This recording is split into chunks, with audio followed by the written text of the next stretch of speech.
안녕하세요. 저는 올해 70이 된 이영숙이라고 해요. 추석이 다가오니 마음이 참 복잡하네요. 남편이 세상을 떠난 지 벌써 10년이 넘었어요. 이제는 차례상을 혼자 준비해야 하니 마음이 한층 쓸쓸해요. 오늘은 제가 겪은 이야기를 들려드리려 해요. 조금 긴 이야기지만 끝까지 함께 해주시면 감사하겠습니다. 새벽 5시 알람이 울리기 전에 눈이 떠졌어요. 나이가 들수록 잠이 줄어든다더니 정말 그런가 봐요.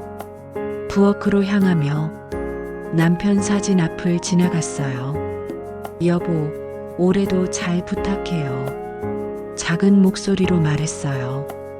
칼을 집어들고 나무를 다듬기 시작했어요. 시금치, 숙주, 도라지, 고사리. 손끝으로 하나하나 질감을 느끼며 정성스럽게 다듬어요. 예전에는 이 시간이 참 북적였어요.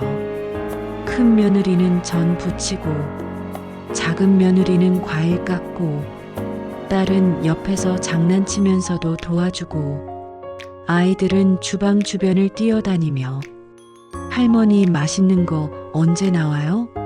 하고 졸라댔어요.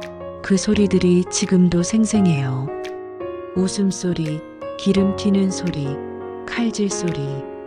그 모든 게 그리워요. 칼로 시금치를 다듬으면서 손끝에 물기가 느껴져요. 차가운 물에 씻은 나물의 촉촉함.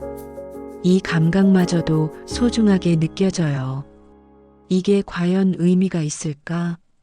문득 이런 생각이 들어요. 혼자 준비하는 차례상, 누가 알아줄까요? 도마 위에서 도라지를 찢으며 남편 생각이 나요.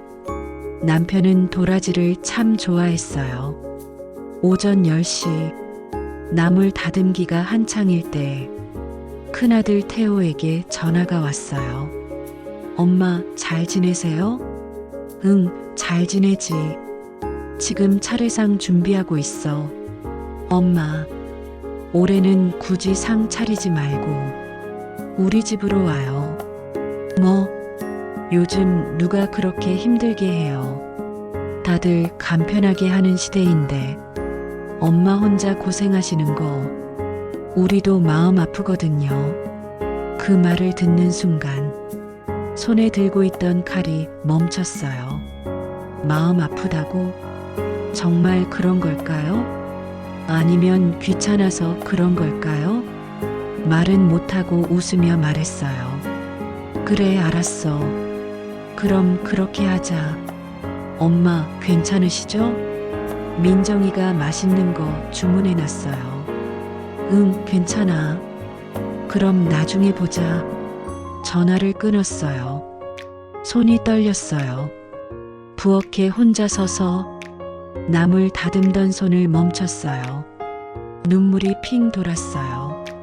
아버지가 살아계셨다면 이런 일은 없었을 텐데 남편이 있을 때는 아이들이 먼저 집에 왔어요.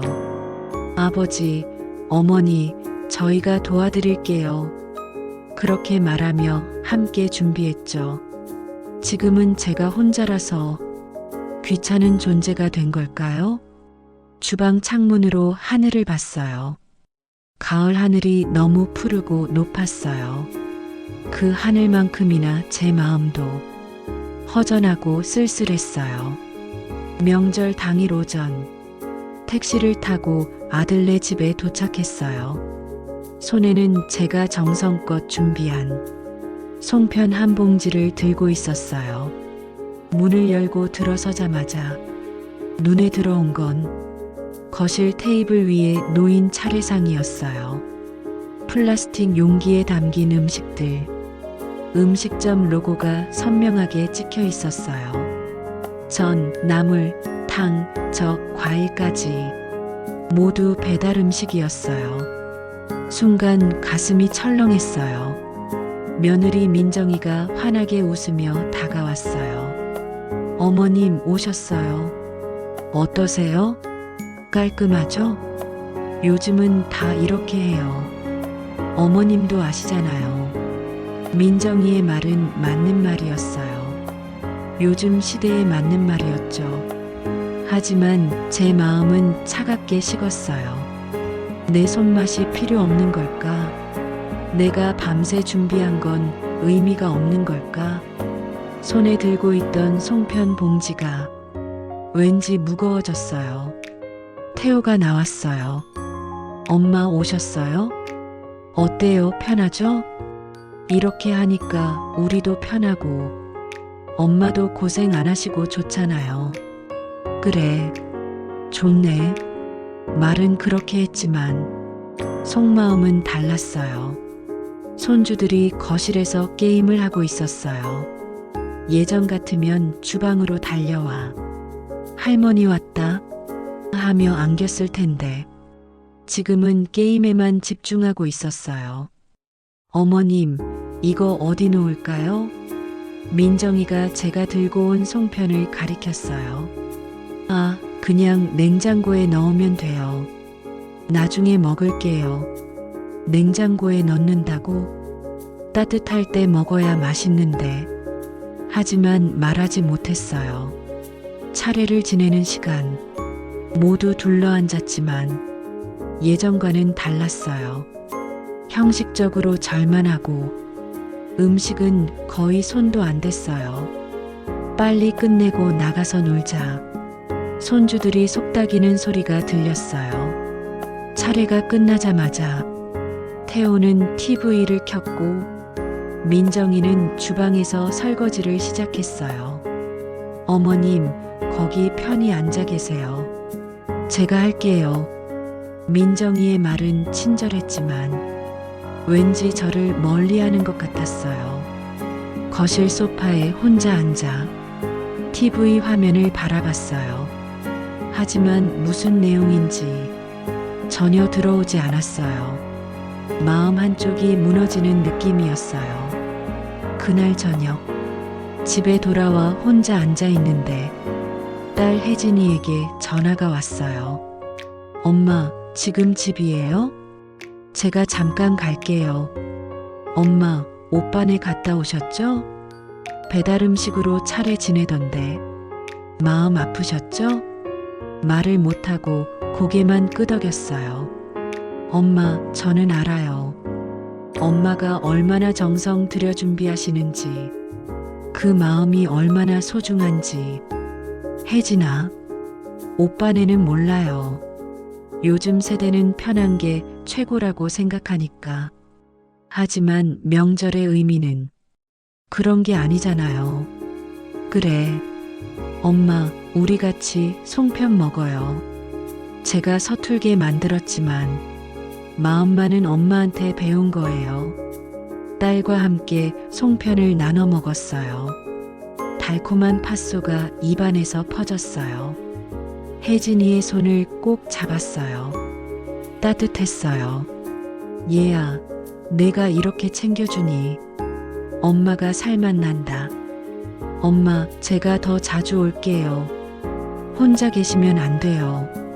손을 잡고 이야기를 나누며 예전 추석 풍경이 떠올랐어요. 혜진이가 어렸을 때 제 옆에 붙어서 엄마, 나도 송편 빚어볼래 하던 모습, 서툰 손으로 빚던 송편은 모양은 엉망이었지만 그 마음만은 진심이었죠. 지금 이 순간도 그때와 똑같았어요. 이 작은 위로가 저를 지탱하게 하는 힘이라는 걸 새삼 느꼈어요. 명절이 지나고 며칠 후 집안 정리를 하기 시작했어요.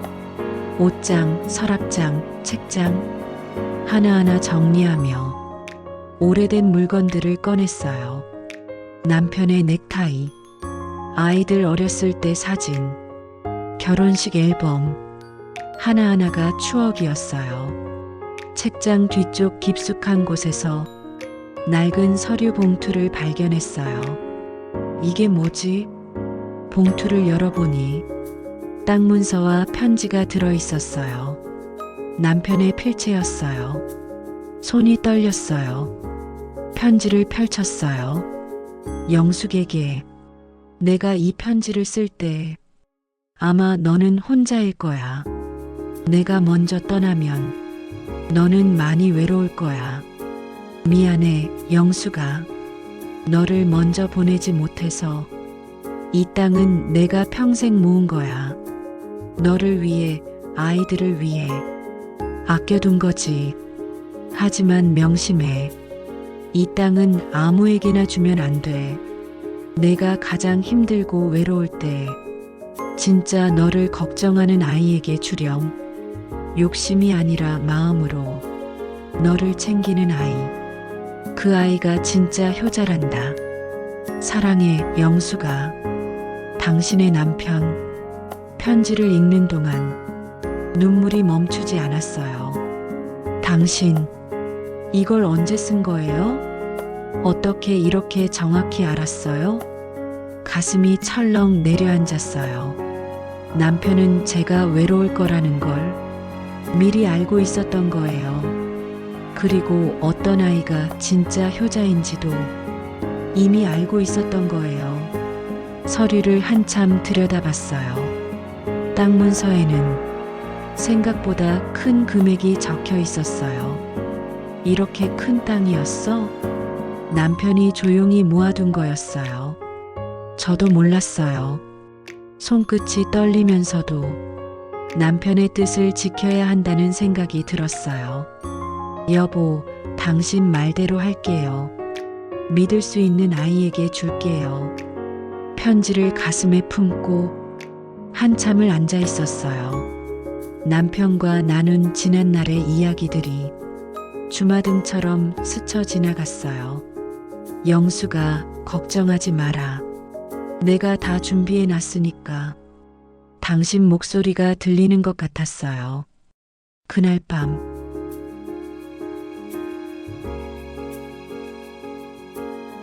잠을 이루지 못했어요. 편지를 계속 읽고 또 읽었어요. 사흘 후 태호가 갑자기 집에 찾아왔어요. 민정이도 함께였어요. 엄마, 집에 계세요? 왜 갑자기? 그냥 얼굴 보고 싶어서요. 이상했어요. 명절에도 오래 있지 않았는데 갑자기 찾아오다니. 두 사람은 집 안을 둘러봤어요. 엄마, 집 정리하셨어요? 응, 좀 했지. 태호가 책장 쪽으로 갔어요. 그리고 그 봉투를 발견했어요. 엄마, 이게 뭐예요? 아, 그건.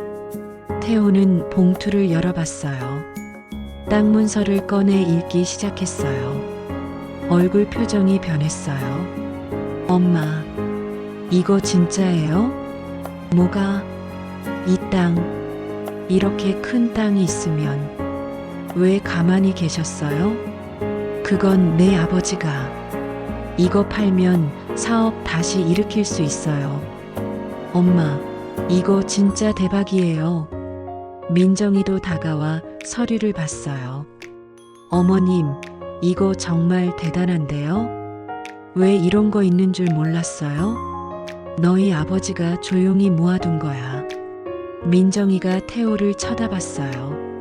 눈빛이 빛나고 있었어요. 어머님, 이건 집안 다 같이 잘 되라고 쓰셔야죠. 요즘 시대에 땅 가지고 있으면 세금만 나가요. 파시고 우리 같이 잘 살아요. 태호도 거들었어요. 맞아요, 엄마. 제가 사업만 다시 일으키면 엄마도 편하게 모시고 다 잘 될 수 있어요. 순간 화가 치밀었어요. 이건 아버지가 남긴 거다. 함부로 팔 수 있는 게 아니다. 제 목소리가 떨렸어요. 엄마, 왜 그러세요? 가족인데 뭐가 문제예요? 가족이라고 해서 돌아가신 아버지 뜻을 함부로 바꿀 순 없어. 어머님, 그래도 생각해 보세요. 이거 가지고 계시면 나중에 상속세만 엄청날 거예요. 민정이의 목소리가 날카로워졌어요. 난 아버지 뜻대로 할 거야. 태호의 얼굴이 굳었어요. 엄마, 진짜 그러실 거예요? 아들한테는 안 주신다고요? 그런 게 아니라, 그럼 뭐예요? 결국 혜진이한테 주시려는 거 아니에요? 민정이가 비웃듯 말했어요. 딸이 효녀인 척 하니까 속으시는 거예요, 어머님. 뭐라고? 민정이가 계속 말했어요. 혜진이는 결혼도 안 하고 직장도 불안정한데 그 사람한테 주시면 어떡해요? 우리는 가정도 있고 아이들도 키우는데. 그만해. 제가 소리쳤어요. 너희는 지금 뭐 하는 거니? 두 사람은 얼굴을 붉혔어요. 엄마, 우린 잘 되자고 하는 말이에요. 나가. 뭐라고요? 지금 당장 나가. 태호와 민정이는 믿을 수 없다는 표정으로 저를 봤어요. 그리고 문을 쾅 닫고 나갔어요. 혼자 남은 집. 너무 조용했어요. 손이 덜덜 떨렸어요. 소파에 주저앉았어요. 내가 잘못한 걸까? 너무 심하게 한 걸까? 하지만 남편의 편지가 떠올랐어요. 욕심이 아니라 마음으로 너를 챙기는 아이. 태호는 욕심이었어요. 마음이 아니었어요. 가슴이 아팠어요. 그날 이후 태호에게서 연락이 끊겼어요. 일주일, 2주일이 지났어요. 혜진이가 걱정스럽게 물었어요. 엄마, 오빠한테 무슨 일 있어요? 연락이 안 돼요. 응, 좀 다퉜어. 뭐 때문에요? 말하고 싶지 않았지만 결국 사실대로 말했어요. 혜진이는 놀란 표정이었어요. 엄마, 오빠가 그랬어요? 응. 언니까지도요? 응. 혜진이는 한숨을 쉬었어요. 엄마, 저도 몰랐어요. 오빠가 그렇게까지 할 줄은. 나도 놀랐어. 엄마, 그 땅은 제가 필요 없어요. 오빠한테 주세요. 그럼 해결되잖아요. 안 돼. 내 아버지 뜻이 있어. 그날 밤 태호에게서 문자가 왔어요. 엄마, 생각 좀 해보세요. 제 입장도 생각해 주세요. 답장을 쓰려다 지웠어요. 며칠 후 민정이의 어머니에게 전화가 왔어요. 사돈댁, 저예요. 네, 무슨 일이세요? 우리 민정이가 그러는데 땅 문제로 싸우셨다면서요? 사돈댁, 생각 좀 해보세요. 태호도 아들이잖아요. 딸만 챙기시면 어떡해요. 제 아버지 뜻이 있어서요. 그게 무슨. 죄송하지만 더 말씀 안 하고 싶습니다. 전화를 끊었어요. 손이 떨렸어요. 내가 잘못하고 있는 걸까? 하지만 남편의 편지를 다시 읽었어요. 진짜 너를 걱정하는 아이. 태호는 저를 걱정한 게 아니었어요. 땅을 걱정한 거였어요. 한 달이 지났어요. 어느 날 저녁, 태호가 갑자기 집에 들이닥쳤어요. 민정이와 민정이 오빠까지 함께였어요. 엄마, 오늘은 결판 내야겠어요. 무슨 소리니? 민정이 오빠가 말했어요. 사돈어른, 이건 좀 불공평하지 않습니까? 큰아들이 있는데 왜 딸한테만 주시려고 해요? 제 집안일이에요. 태호가 소리쳤어요. 엄마, 저 평생 효자 노릇했어요. 아버지 병원비도 제가 댔고 엄마 생활비도 제가 드렸어요. 그런데 왜 저는 안 돼요?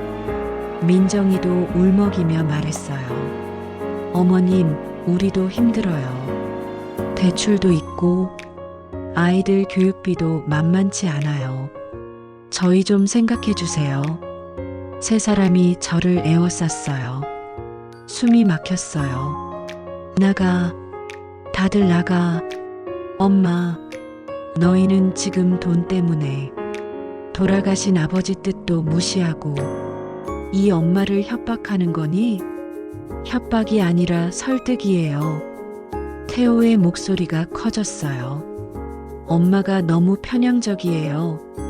혜진이만 예뻐하시는 거잖아요. 아니야. 내 아버지가 그렇게 하라고 했어. 그럼 유언장이라도 있어요? 법적으로 증명할 수 있어요? 민정이 오빠가 냉정하게 말했어요. 유언장도 없이 그냥 편지 하나로 재산 분배를 결정하시면 법적으로 문제될 수 있습니다. 순간 머릿속이 하얘졌어요. 나가 손이 떨렸어요. 가슴이 답답했어요. 엄마 괜찮으세요? 태호가 다가왔지만 손을 뿌리쳤어요. 내 집에서 나가. 당장. 세 사람은 마지못해 나갔어요. 문이 닫히자 그 자리에 주저앉았어요. 눈물이 흘렀어요. 여보, 어떡해요? 내가 잘못하고 있는 걸까요? 한참을 울었어요. 전화벨이 울렸어요. 혜진이었어요. 엄마, 오빠한테 전화 왔어요. 저보고 엄마 설득하래요. 엄마 괜찮으세요? 제가 지금 갈게요. 30분 후 혜진이가 달려왔어요. 엄마. 문을 열자마자 혜진이가 저를 안았어요. 엄마 울었어요? 눈이 퉁퉁 부었어요. 괜찮아. 괜찮을 리가 없잖아요. 오빠한테 다 들었어요. 혜진이는 제 손을 꼭 잡았어요. 엄마, 제가 오빠한테 전화했어요. 뭐라고 했니? 제가 그 땅 필요 없다고 했어요. 오빠한테 주라고 했어요. 혜진아, 그랬더니 오빠가 뭐라고 했는지 아세요? 그래, 내가 착하긴 하구나. 엄마 잘 설득해 그러더라고요. 그 말을 듣는 순간 가슴이 무너졌어요. 엄마, 저 깨달았어요. 오빠는 정말 돈만 생각하고 있어요. 엄마는 안중에도 없어요.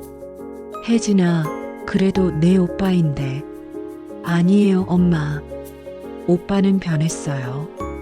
형수도 마찬가지고요. 혜진이는 눈물을 흘렸어요. 엄마, 저는 그 땅 진짜 필요 없어요. 하지만 아버지 뜻은 지켜야 한다고 생각해요. 그래. 엄마, 제가 엄마 모실게요. 땅이 있든 없든 상관없어요. 엄마만 제 곁에 계시면 돼요. 얘야. 두 사람은 한참을 안고 울었어요. 일주일 후 저는 결심했어요. 아이들을 모두 불러 남편의 편지를 공개하기로. 집에 모두 모였어요. 태호, 민정이, 혜진이. 분위기가 무겁고 어색했어요. 다들 앉아라. 오늘 너희 아버지 말씀 전할 게 있다. 편지를 꺼냈어요. 이건 너희 아버지가 돌아가시기 전에 남긴 편지다. 태호가 편지를 받아들었어요. 읽기 시작했어요. 얼굴 표정이 변했어요.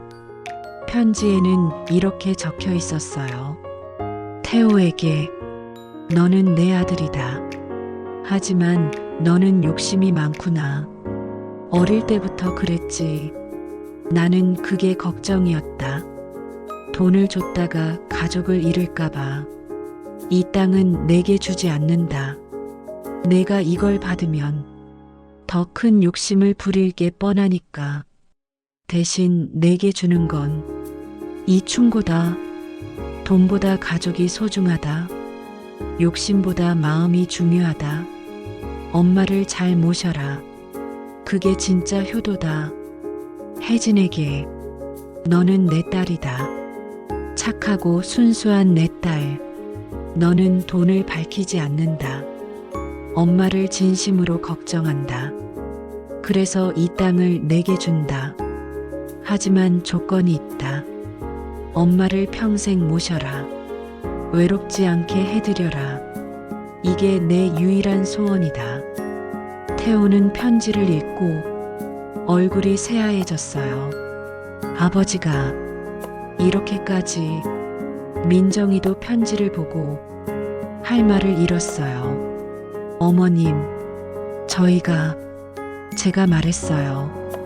너희 아버지는 이미 다 알고 계셨어. 누가 진짜 효자인지. 태호는 고개를 숙였어요. 엄마, 죄송해요. 민정이도 울먹였어요. 어머님, 저희가 너무 심했어요. 혜진이는 조용히 울고 있었어요. 저는 단호하게 말했어요.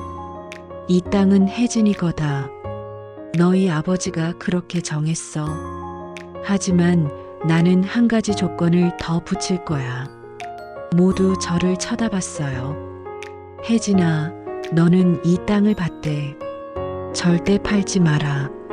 그리고 내 오빠가 정말 힘들 때 도와줄 수 있는 여유를 가져라. 네, 엄마. 태호야, 너는 욕심을 버려라. 그리고 진짜 효도가 뭔지 배워라. 땅 때문이 아니라 마음으로 엄마를 찾아와라. 태호는 눈물을 흘렸어요. 엄마, 정말 죄송해요. 제가 너무 못났어요. 그날 이후 태호는 달라졌어요. 매주 찾아와 안부를 물었어요. 땅 이야기는 꺼내지 않았어요. 엄마, 필요한 거 없으세요? 괜찮아. 민정이도 태도가 바뀌었어요. 어머님, 제가 직접 만든 반찬이에요. 맛없어도 드셔주세요. 고맙다.